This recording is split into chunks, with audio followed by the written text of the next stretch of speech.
Hello guys, good afternoon, hapon na. So medyo nag-relax lang talaga ako kanina and ngayon ako nag-vlog.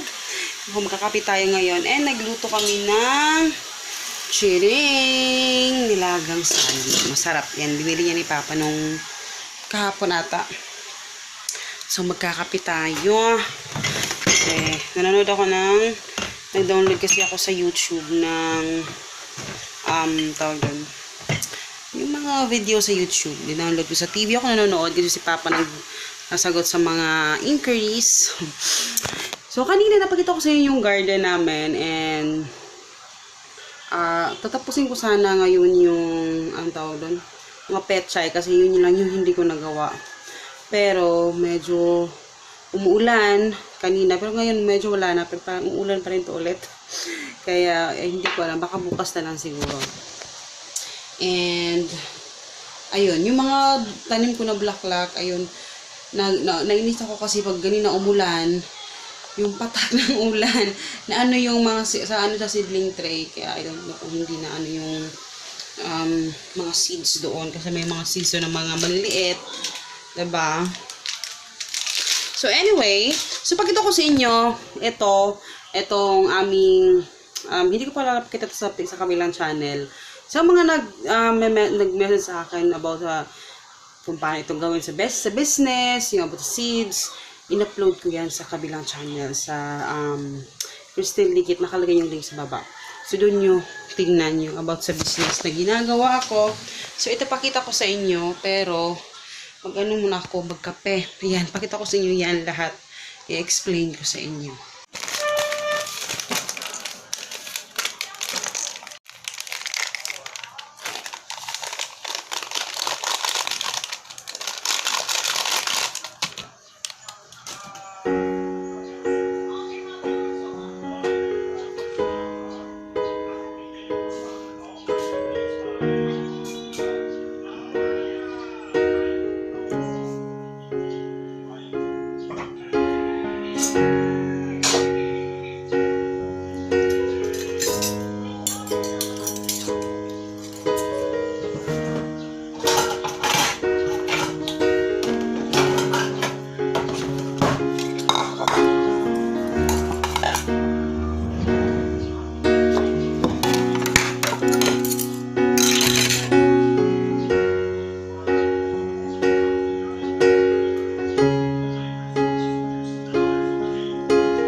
So, ayan siya guys. Ito kay Hagrid, nalatan ko. Kay Papa, hindi na kasi ang init. Ayan. So, So, bago ako magkape, pakita ko sa inyo, explain ko ito kasi marami na nagtatanong sa inyo nito eh. So, wait lang ha, yung aking buhok, aking munang kasi galing ako nag half bath, kaya medyo nagano ko. Wait lang. Ayan, galing kasi ako nag half bath kay nakatali. So anyway, ito yung mga paninda namin ng mga seeds. So marami kasi nagtatanong sa inyo. So yan yung itsura niya. Kaya nandito siya sa labas kasi ito lang yung space na medyo kaya naming ilagay siya dyan. So ayan, lahat yung mga seeds natin at yung bigas. Bumili kami nagpa-deliver kami ng bigas kanina. 25 kilos lang yan. So hindi pa namin nabuksan kasi may bigas pa kami. But, anyway, ayan, lahat yung seeds. So, dati kasi, yung seeds namin talaga is, nag-start lang ako sa tree. Sa tree na, sa tatlong seeds lang na klase hanggang sa dumami na dumami. Ayan, dumami nga siya. And, nag-hold din ako nito. Yung worth 5,500 na mga seeds, packets, na pinurchase ko, nakalagay yung link sa baba ha, yung isang channel sa second channel natin, doon ko ina-upload yung about sa video ng mga business natin. So dito na side, ito yung mga vegetables, ito yung mga dito naman sa baba yung mga lettuce, kale, ganyan, at ito yung mga pa-free namin, free 1 pack petchay.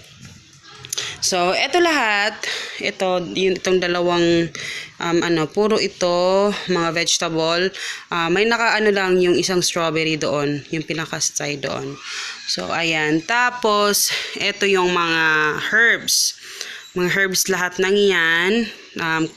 Iba't ibang klase. May nakaano lang yung arugula, yung nakaano dyan. Hindi herbs. Tapos, dito naman sa ibabaw, yung iba wala ng stocks. Ito yung mga flowers, lahat flowers yan, yung dalawang dyan sa ibabaw, puro flowers yan.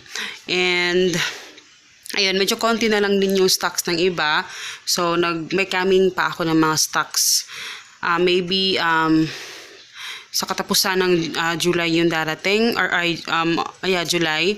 So yan lahat, iba't ibang klase yan na mga seeds. So, ayan siya. So, sa mga nagtatanong kung maganda bang business ito, kasi may nag-message sa akin, yeah, sobrang gandang negosyong ito. Actually, this is the first time na nagbenta ako ng mga seeds talaga na hindi ko in-expect na ganito, na magiging negosyo ko talaga siya na honestly, kaya kaming buhayin ng seeds alone. Ganun siya kalakas mabenta ngayon. Pero, kasi dati, hindi ko talaga to ginusto na magbenta ng ganito. Kasi, nagtatanim lang talaga ako dati. Nung hindi pa nag-start yung pandemic, nagtatanim na ako. Tapos, sabi ni Papa, bakit hindi mo ibenta? Kasi marami akong mga sobra. Kasi binibili ko pakete. Sabi ni Papa, bakit hindi mo ibenta na lang yung mga sobra mo dyan? So, doon, binenta ko siya. So, magkano lang yun, ilang piraso lang yun. Tapos, may bumili doon, hanggang sa, naghanap ako kung saan ako makakabili, ganun. So, and the rest is history. Charot. So, ngayon, medyo marami na yung stocks natin. Medyo malaki lang yung pinuhunan ko dito. Siguro, sa mga, eto lahat, siguro na sa mga, na puhunan dito na sa mga 10 to 15,000 na ito, guys. Pag ganyan lang yan. Medyo maliit lang kasi, nire-repack lang kasi namin siya. Pero usually kasi yung mga packets, pinakamura, 50 pesos hanggang 120 pesos per pack. Depende. May yung flour yung medyo mahal. And, ayun. Pero usually sa flowers, nag-range yung price 70 pesos.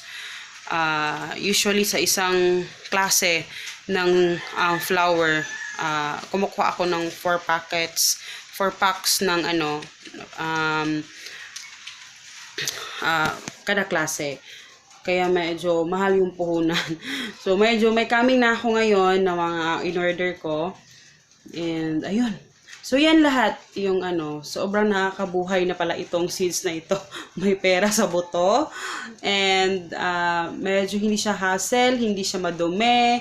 Parang, malinis na siya na trabaho. Kasi, parang, hindi ka man lang maaanuhan. Medyo hassle lang yun talaga yung pagpapak. Si Papa kasi yung taga-pack namin dito. Diba? And, ayun. So, dito lang ako mag-stop guys kasi medyo umuulan na siya. And, magkakape na rin ako. And, yun yung aking pinapanood sa YouTube. And, magkakape na rin ako. Ayun, magkakape na tayo. So, ayun. See you in my next video guys. Salamat sa panonood. And, happy Sunday. Sana ma-edit ko yung vlog nung last na. Medyo matagal na yun na vlog. Hindi ko pa na-upload. So, ayun. Paalam! So, eto guys, bigyan natin si Papa ng saging. Saging. Wala na tinidor. Ayan. Kape tayo guys. Maliit lang na mug yung nilagyan ko kasi ano lang eh. Ayan.